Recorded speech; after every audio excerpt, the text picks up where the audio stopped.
ඉතින් මේ තියෙන යුනිවර්සිටි ඇඩ්මිෂන් එක සම්බන්ධයෙන් විස්තර ටික සම්පූර්ණ තොරතුරු ටික ඉතින් මේ ඔක්කොම මම අර කලින් කතා කරා වගේ මේ ඔක්කොම විස්තර ටික තියෙනවා. ඉතින් number of qualified කී දෙනෙක් qualify වෙලා තියෙනවද කී දෙනෙක් admit වෙලා තියෙනවද කියන එක 2019 2020 2021 2022 වර්ෂයන් සඳහා ආර්ට් කොමර්ස් එක විෂයන් සඳහා මේක සම්පූර්ණ විස්තර ටික ඉදින් වලට දීලා තියෙනවා. ඉතින් ආර්ට්ස් වලින් ගත්තොත් උදාහරණයක් විදිහට 20%ක් විතර qualify වෙච්ච කට්ටියගෙන් තෝරාගෙන තියෙනවා. කොමර්ස් කට්ටියගෙන් 19.3ක් total එක.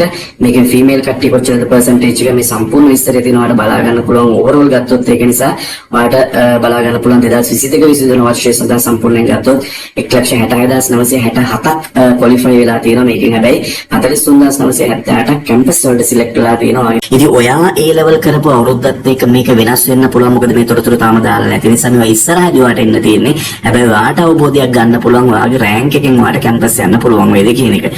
ඉතින් ඊට අමතරව මේ තියෙන විශ්වවිද්‍යාල ප්‍රතිපාදන කොමිෂන් සභාව විසින් නිකුත් කරපු report එක ශ්‍රී ලංකා යුනිවර්සිටි ස්ටැටිස්ටික්ස් 2023 වර්ෂයට. ඒකට මේකට ගිහලා වැඩි විස්තර වලට බලා ගන්න පුළුවන් යුනිවර්සිටි ඇඩ්මිෂන් සම්බන්ධයෙන්, ස්ටුඩන්ට් එන්රෝල්මන්ට් සහ ග්‍රැජුවේට් අවුට්පුට් සම්බන්ධ ඔක්කොම විස්තර ටික මේකේ තියෙනවා.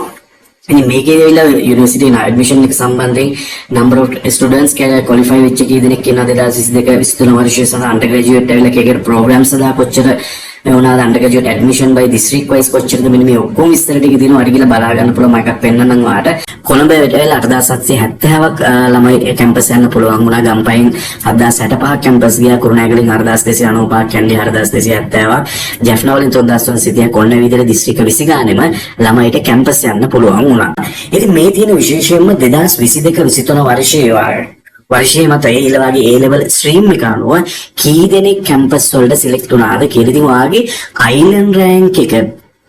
island rank එක මත පදනම් වල ඔයාලට තීරණය කරන්න පුළුවන් ඔයාගේ දිස්ත්‍රික්ක කරන ඔයාලට කැම්පස් යන්න පුළුවන් වේද නැද්ද කියන එක. විශේෂයෙන්ම biological science වලින් ඉස්සරේ 7000ක් විතර ගත්තා.